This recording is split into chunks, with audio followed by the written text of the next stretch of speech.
Welcome back to the Canadian Real Estate Channel, guys. My name is Zach Brittain with Phipps Brittain Real Estate, and this is Andrew Hines. Today, we are at Maple Ridge Family Campground. Whereabouts is this located, Andrew? So we're about 3 hours north of Toronto here. We're about 20-30 minutes from Tobermory and the Grotto. Awesome. So kind of a nice central location and a lot of cool stuff. Fantastic. So we're going to do a tour of the property, show off this amazing facility that Andrew's got his hands on. Going to go over everything that's included. So let's get into the tour.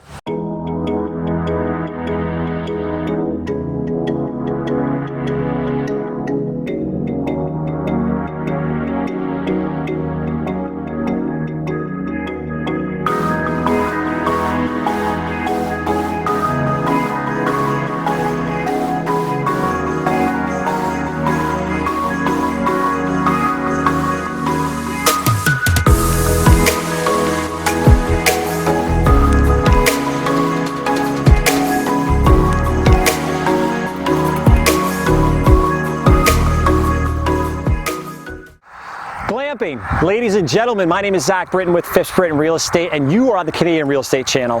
What is glamping? What are campsite investments? What is creative real estate investing? We are going to learn all about it today with Andrew Hines from the Andrew Hines podcast. He has invited us to take a look, a sneak peek preview of the Maple Ridge campsite that him and his partners acquired in 2021. We're going to go through the whole park, what's involved with purchasing, how they found it, and why even invest in glamping, Airbnb, and campsites here in Ontario. If these are things you're interested in, stay tuned for the video. So we got office here. So talk to me about some of the facilities that are right here at the front. So here in the office, we actually have a space for a restaurant. Yeah. But that is not functional right now. We do have somebody who wants to lease it. We're just with the back orders right now. We are trying to get in a range hood vent. Actually? Yeah, and so for that reason, we're not open for the restaurant right now, but we are looking to open up. Basically, it's zoned for a snack bar, but it does have some seating and people will be able to hang out here and do that. And then we have our main office where people check in. There's a little seating area in there. We have Wi-Fi, so people who are staying here, obviously you can't get Wi-Fi in your tent, but you can come over here if you need to use it in our office. Okay, cool. So if they want, they come in, they park here, they check in. We have the washroom facilities, or some of them right here. We also got some of the garbage and the recycling right away, so as people coming and going, no problem. Yep. And it's quick access, like we're right off Highway 6. Yeah, like I think that's one of our competitive advantages here. You know, while we're not directly on water, we're near a lot of different things, and accessibility-wise, like if you're coming up to Tobermory, we're right on the highway. Yeah, and like you said, we're about 20 minutes from downtown Tobermory, 10-15 minutes from some national parks. There's Miller Lake, literally, walking distance. Miller Lake is like 5 minutes. There's actually a path that's probably not that well known that goes through the back of our camp right over to Miller Lake. Yeah, you can get there really quick. There's canoe rentals and stuff over at a campground over there, so that's something our guests can use as well. So the guests are coming in, they're checking in, they get to their spot, they're settling down, they're all unpacked, boom, we can hit the bikes or the trails, and we're going right over to Miller Lake to swim, hike, kayak, whatever. Yep. That's sweet. Okay, so let's check out the rest of the facilities to go see some of the gazebos, and then we'll get to the rest of part of it. Sure. So we're just past the check-in office here, guys. We're in the open field with the gazebos, but talk to me about the whole property. How big is the property that you guys purchased for the campsite? So according to the listing and what the municipality has on file, it's 89-90 acres. Oh wow, so much bigger than the actual campsite facility is sitting on. Yeah, the actual camping area, I don't know how many acres it would be, probably 10, 15. Okay. And then the rest is a lot of, there's some marshland, there's a lot of wooded area. We have a river running down one side of the property, which it's a bit of a trek to get to it, but it's worth it if you head on down there. And we did that in the spring when we were just kind of hiking around. Very cool. Very cool. So we're in front of the gazebos. How many gazebo spots do you guys have in the field right now? So 4 gazebos in the field. These were here when we bought the place, and they were run as part of the typical camping operation, just for people who didn't have a tent. They have cots, but people would bring their own sheets. That's still the way these operate. So all we've done is we gave them Makota paint on the outside for now. We just wanted to get them, looking a little nicer until we have time to do the full shebang on them and turn them into glamping as well. Okay, so we got 4 of the gazebos right now. We also have glamping spots as well. Talk to me about those. How many spots we got for that? Yeah, for glamping, we have our little area on the top ridge here that is, we call it Grotto Getaway. That's our brand for glamping. And we have 14 serviced trailer sites that are serviced with sanitary as well. Okay. And plus we have 7 7 tents as of right now. Okay. And we do have room for expansion on that. Okay, so 7 tents, that's like, the peak style. Yeah, people would refer to them as yurts, or it's true glamping where you've got a queen bed. That's my kind of camping. This is the kind of camping for people who don't really do camping. Yeah, that's perfect. So we got 7 of those spots. How many of the trailers? Right now, I think we have 5 trailers operational. And those are like people just come in and rent those. People just come in and rent those through Airbnb or Booking.com or direct through our website at grottogetaway.com. Okay. They can rent those, and they're it's the Airbnb experience. Yeah. Okay. Yeah. So those are like already furnished. They come in, they bring their linens, or you don't really you don't have to really bring any of that. Like really, you just bring food you want to eat while you're camping. Maybe bring a propane burner if you want. We do have grills for over the fire, but if people don't want to cook that way, they can bring their own propane. So if you don't want to burn your food over the fire like I would, you bring a little bit of a propane fireplace. Okay, so we got 5, 6 of those spots, 7 of the glamping, and we also have 10 camping spots. Singles, right? How many of those do we have? Yeah, the exact number, you're really pushing me. We're in the, in terms of like actual camp sites, we're probably in the 35 range sites for that. Does that include trailer sites as well? No, trailers are on top of that. Okay. So our total limit of sites is 70. So, and that includes trailers, that includes all the ones we're using for glamping. So we're kind of just taking away from that pool to do our glamping. So we still have a good number of other sites that are used. To get the exact tally, I'd have to sit down and check them off. Is that like when you purchase the property, is that like mandated for that specific area? So the bylaw says 20 sites max, but there was a letter from the municipality giving permission to do 70, which we have the record of. So that's, according to the municipality, that's our limit, 70 sites. Interesting. Yeah. Interesting. Okay, and the majority of people that are coming here, typically, they're looking for that family experience. They're close to probably about a dozen separate amenities, whether it's hiking, boating, fishing, cycling, like scuba diving. Really? Yeah. Big in Tobermory, really big. Yeah. Interesting. Yeah, there's the shipwrecks, right? So people will go down and scuba dive. Very cool. Very cool. Yeah. All right, well, let's check out one of the gazebos real quick so you guys can see what that's like, and then we're going to go over to the glamping. So we got basically screen doors that have been filled in. These have been repainted, right? And right now, this is something that we're already thought about upgrading. Yeah, this was on our agenda to upgrade, and it was just how much can we do? Okay, it was really a question. Like, we launched a little late this year because it was our first year. We couldn't, think about Airbnb. You need photos to launch, and we didn't even want to take photos until you have leaves on the trees. Yeah, absolutely. So, but we got metal roof. We got screens on them. Like, these could be open up. These have a ton of potential. Yeah. Yeah. So it's really a matter of let's give the inside a paint coat. Let's put some plexiglass into the window openings so that if it's raining or something, people can close them in, and nice queen bed, some nice decor. Yeah. And Pauline has done a fantastic job with our glamping, as you'll see. Cool. She's got a good sense with that stuff, and I think these could really do well on Airbnb as well. Absolutely, especially doll them up, make them a little trendy. Yeah, make them like right now they're not. Like, this is just a basic solution. Hey, I don't have a tent, but I want to camp, and I can bring my own sleeping bag. People can just use these cots. I can still have a fire. I still have a fire. Yeah, exactly. Yeah, that makes a ton of sense. Awesome. I'm pumped to see the glamping as well. So this is really cool. It's like a future value add, and I think very simple in terms of the things that you can do to really turn this up. Absolutely. Yeah, like fantastic structure, good bones to work with. We just it's just first year. Getting running was a huge success. Yeah. Very cool. All right, let's go check out the glamping. I'm pumped for these. Awesome. So we are at the Glamping Sites, Andrew. These ones are fairly new. We have had the gravel done. We put the new wood deck in. We got the new tent on. We got the trendy little lights, little secluded area back in here for the fire. Take me through kind of what goes into putting one of these together, and then let's go check out the unit. Yeah, so when we bought this site, these sites were all sort of overlooked. They weren't really being optimally used. So what were they used for before? They did occasionally, I saw junk stored on some of these sites. Like, oh, really? They weren't even really. So this wasn't even set up for glamping? You could tell that at some point somebody had thought they'd be tent sites. Okay. But they weren't really actively being used. So we ended up merging a couple of the sites. So we create a fire pit area and a tent area and merge it together. Okay. What we ended up with is 5 tent sites. And what was the kind of feel that you guys were going for? Because I'm getting the sense that it was like, okay, these sites are just a little bit more distance between them, a little bit more private. Yeah, like just be one with nature, right? Like the idea of glamping, like you can be one with nature. Be one with nature for somebody like me. Yeah, without having to drag the tent, have all that equipment. Not everybody does, and not everybody wants to do that. So that was kind of the idea. So obviously bringing in the gravel to tidy it up. You're not going to get a lot of grass growth with all these trees, and putting the deck in.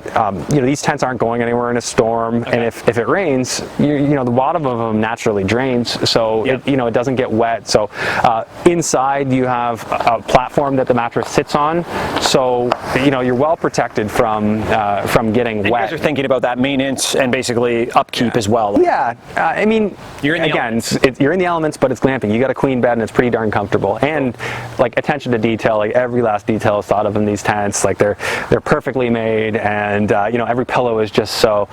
You know, our team has been really awesome for that. That's awesome. Let's check it out. I'm pumped. Yeah, so this is our boho. Every one of our units has a little chalkboard. You know, our team will often, you know, welcome the guests. You know, they may find their name on the chalkboard when they arrive, and Pauline had come up with all these different themes, and this one is the boho, so she kind of inspired it like boho style, and you know, ran with that, and she had you know, a real knack for doing it in a cost-effective way. And that's the way she's taken any of these themes. She's kind of started with an idea. You know, we started with a Pinterest image and said, okay, that's really cool. What do you think it's going to cost to, you know, deck that out and make that work? And it's everything from buying pillows to throw rugs, you know, a coat hanger. What are we going to put into this to make it feel kind of like almost a little mini apartment, but it's in a tent and it's outside and it's around all of this, which it's just a really unique combo, and that's a lot of the feedback we get is like, this is just such a unique experience. Right. Yeah, and you'd think, you know, if you're just doing a tent, it's actually pretty cheap, right? Well, I mean, with the price of lumber and, you know, getting labor to build decks, it actually wasn't that cheap. You know, we're probably into, you know, like, but by the time we furnished them, over $10,000 a tent.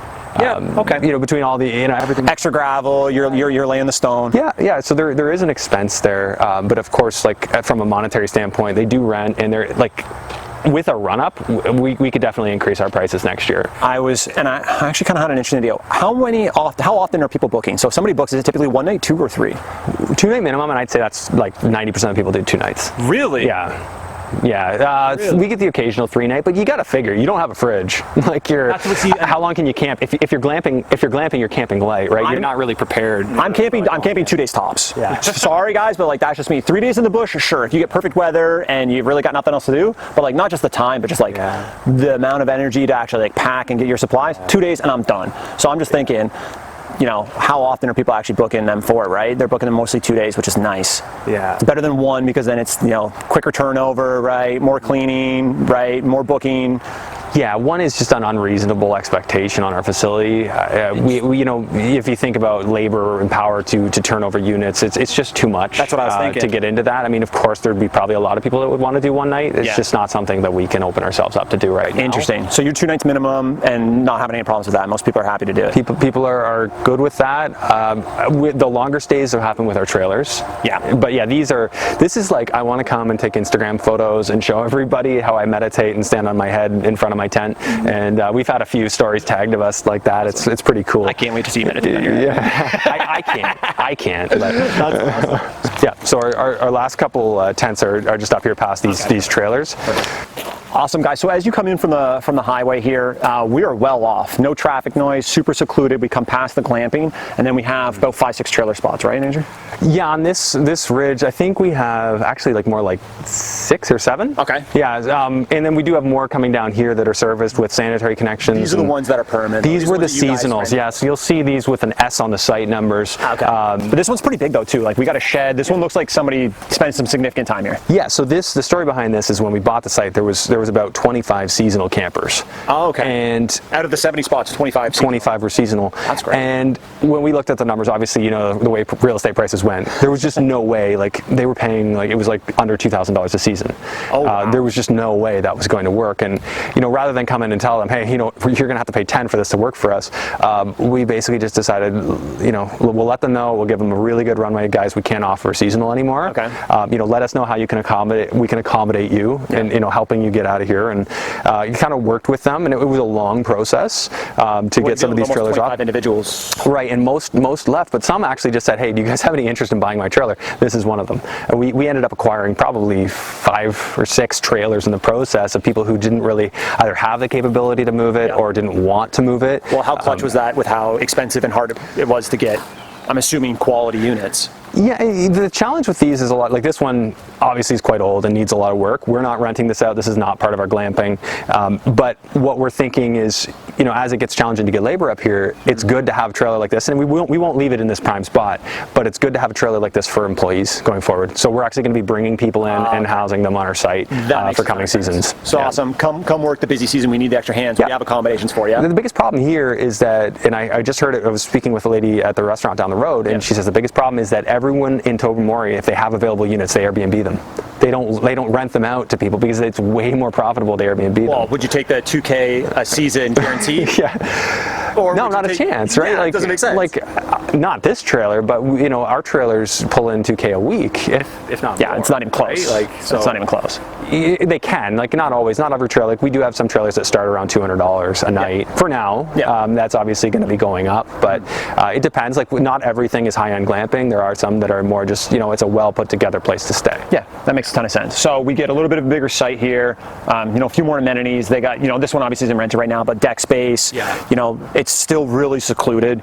You have lots of bush around you on both sides. So the other trailer spots, it's like you're still in the bush, right? You're not in a big. This is my favorite part of the site. This whole area where you're just like trees everywhere and you're totally closed in. This is what camping is to me. And this is the area we're really focused on for the glamping. Of course, we have, like, down there we have our pond. We have an open area with pull-through RV sites, and there's nothing wrong with that. I mean, those are popular too.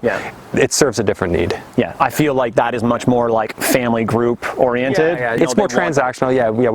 We need a place where we can plug in our RV. Like, you have everything we need, and we certainly offer that, and that's a great part of the business. That makes sense. This is the part I think that's a little bit more fun because you get to be creative with glamping. I shouldn't say standing in front of this trailer, although we may renovate this one and it may end up being a rental. Like, everything's up in the air in terms of if we get more inventory of trailers, you know, maybe some that were going to be for employees end up being glamping. Yeah, absolutely. And like, no traffic back here, right? Like, we're super secluded. Where do people go to book trailers and glamping? So grottogetaway.com, you can book all of our trailers, all of our tents through there. We're also on Airbnb if you want to check out our reviews there. You guys have an Instagram page too, right? We do, at the Grotto Getaway Glamp. Yeah, that's where I first saw it when you started sharing some of that stuff. I was like, man, some of these shots look pretty cool. And then our camp is at the Maple Ridge Camp, I think. Make sure you got the right one. We'll get a link for that. Okay, let's go check out the rest of the glamping and some of the trailer spots, and then we got some facilities down here I want to take a quick peek at too. Let's check it out. Awesome, so we just passed the glamping area for the tents, and now we're in the trailer area. This is prime, what is it, the Grotto? This is the Grotto Getaway glamping area. This is the trailer section, and I'll kind of go over some of the parts of what we're doing here, but the idea is, like, we want to have a lot of really cool product like what you see behind me, and this Airstream here, where it's either really cool or really well renovated, like unique kind of experience trailers. And each one of these are like one totally unique story for pretty much all of these, but they're all a little different in terms of what they offer. We've got two Airstreams. We got the big boy over there, another older one here that's been completely redone. Yeah, this one's completely redone. We bought that on our own in the off season. It was already renovated on the inside, so we repainted the outside. Where do you find this stuff? You know what, Marketplace on Facebook. So you and your partners just going through? Yeah, like one of our partners is just he likes to peruse Marketplace. He finds this stuff. I love that. Okay, so we got the Airstream over here. You said this one's one of the more popular ones, right? Yeah, this is a completely redone Airstream.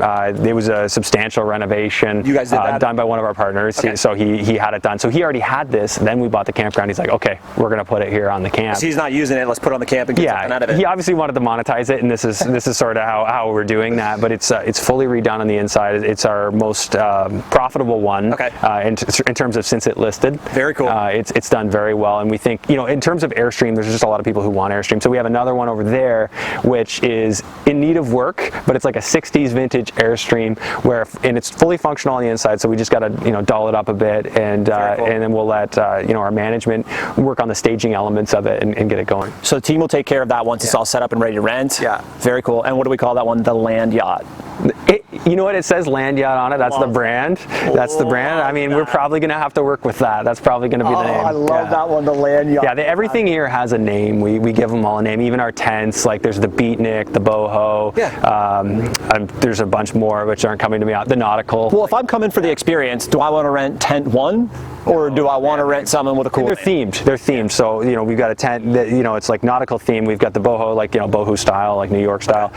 We've got the Explorer, which is all nature themed. Yep. The Romantic, which I guess is romantic themed. Yep. And you know, Pauline came up with these ideas, and we let her run with it. Gave her the credit card and said, make sure you send us the invoices. So. Yeah. So this is the quieter section right here, a little bit more secluded. We go tents, then we go trailers, and we got a couple more tents over here. Yeah. Let's go check out one of the trailers we had to actually get our eyes on.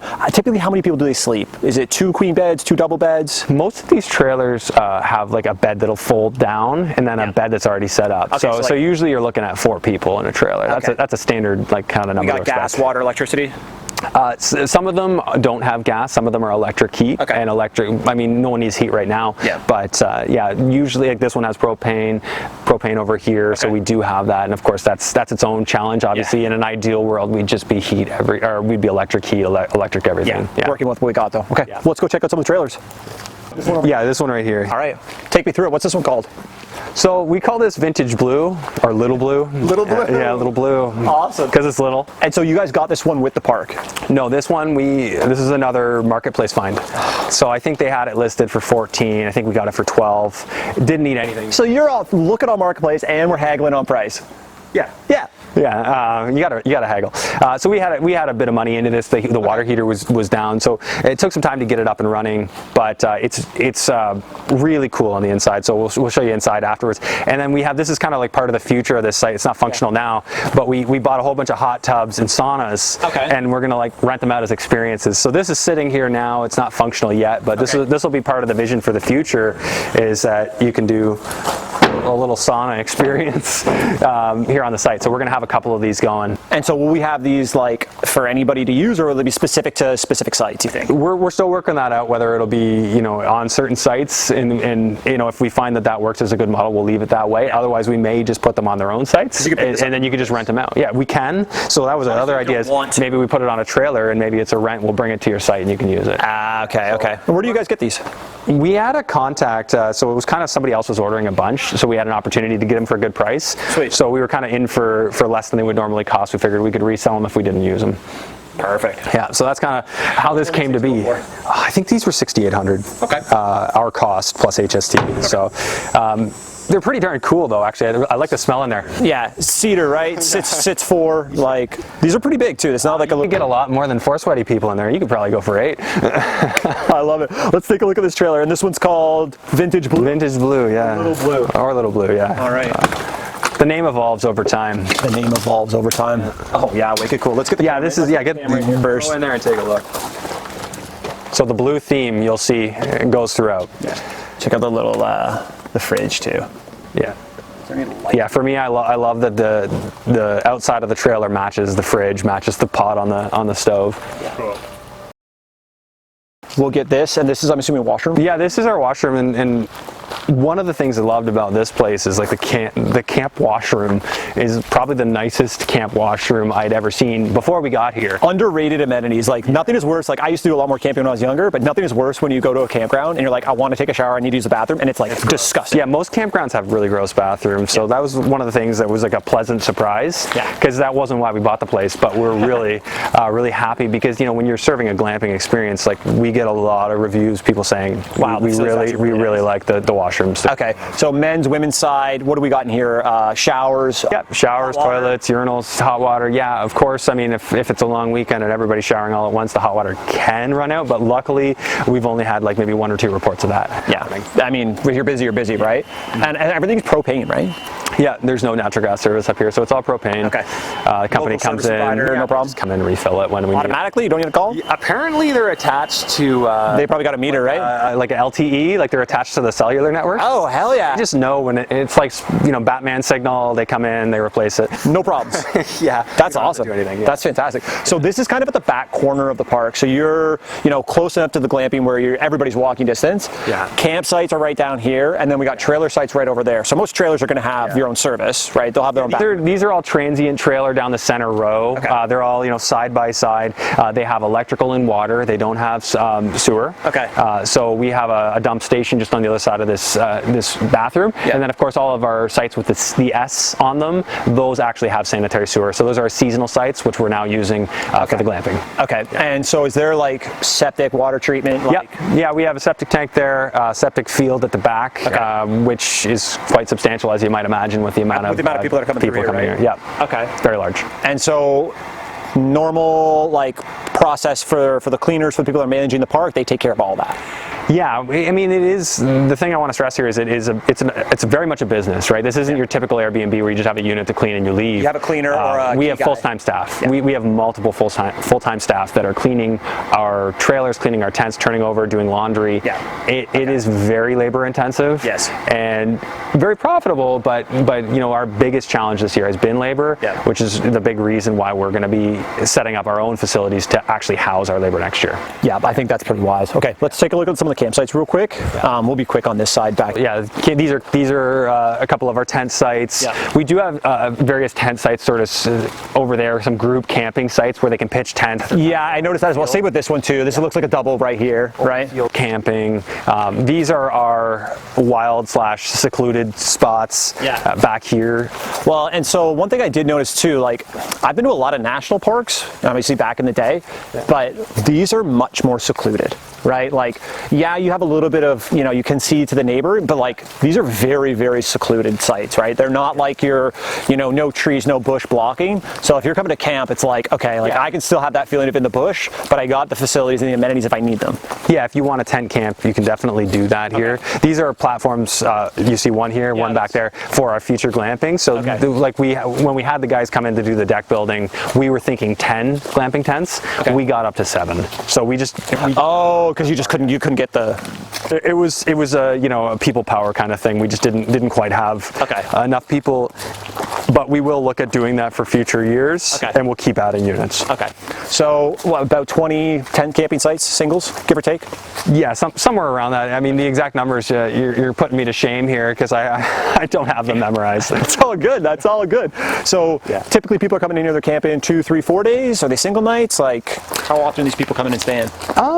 No, you get a good handful, like probably 3 nights on average. And yeah, I'm trying to think. So if we have 70 sites, we have about 40 actual trailer sites plus those seasonal sites, and then the rest are tents. So if you work that math out, but. And we've morphed it a bit. Some of these sites, you know, there were 2 sites that were too close, so we maybe just made the 2 sites into one and put the fire pit on one side. So we tried. I'd rather have a few less sites, but have them be better.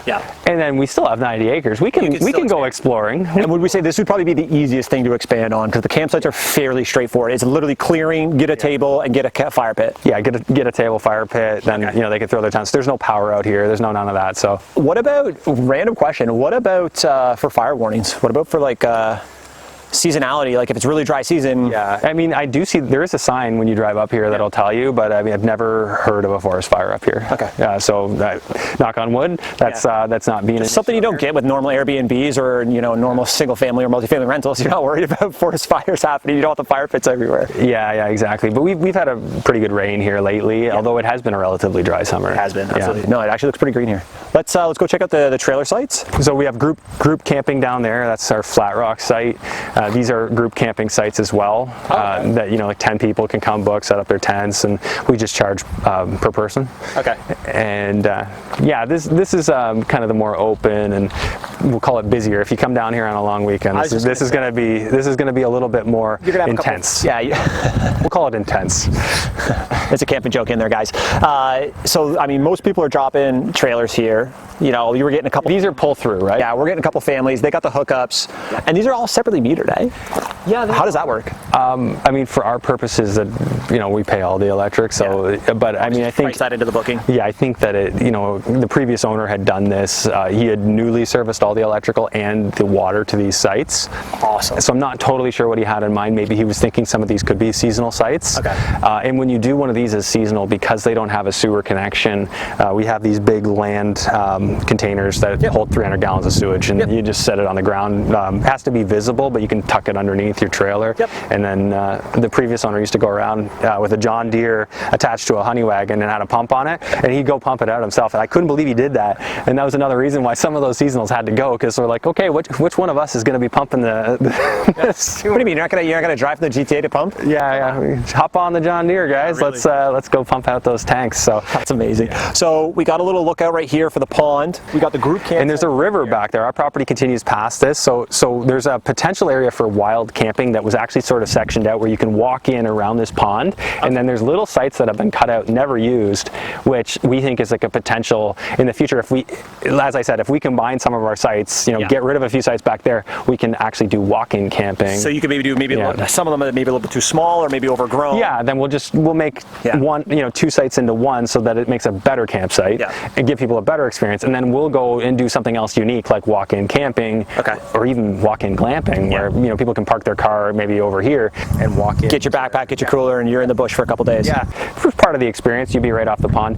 And then there's a little bridge over there that goes over this little river. The back end of the pond? Yeah, back end of the pond. And then the main river is quite a ways down there. So we're thinking eventually, get one of those augers in and just start clearing a path right down to the river. And so again, as I mentioned, I think there's a lot of room for expansion in terms of how we make this site better, how we make it more profitable, and give people a better experience, and then of course we can grow our business that way. Very cool. Quick question, would you say the trailer spots or the tent spots are more common in terms of bookings? So it's tents actually, I think. Really? Like, the trailers are picking up now, but up until this last couple of weeks here in August, I didn't really see that many bookings on the trailer pull-throughs. Definitely the tents. Like if it's like a long weekend, the first thing's booking up is the tents. Rarely will we sell out on all of our pull-through trailers. Interesting. Yeah. Very interesting. Okay, cool. Let's get back up to the main house. So we've done the tour of the park, guys. Now we want to get a better understanding of really what the buying process is like, everything that goes into it, from first idea to actually negotiating acquisition, and then we can kind of get into the nitty-gritty of what is involved in that entire process. What kind of deposit do you put on a property like this? I think we had 25 initial, and then we had to throw down another 50 once we firmed up. Okay, and what was it originally listed at? It was listed at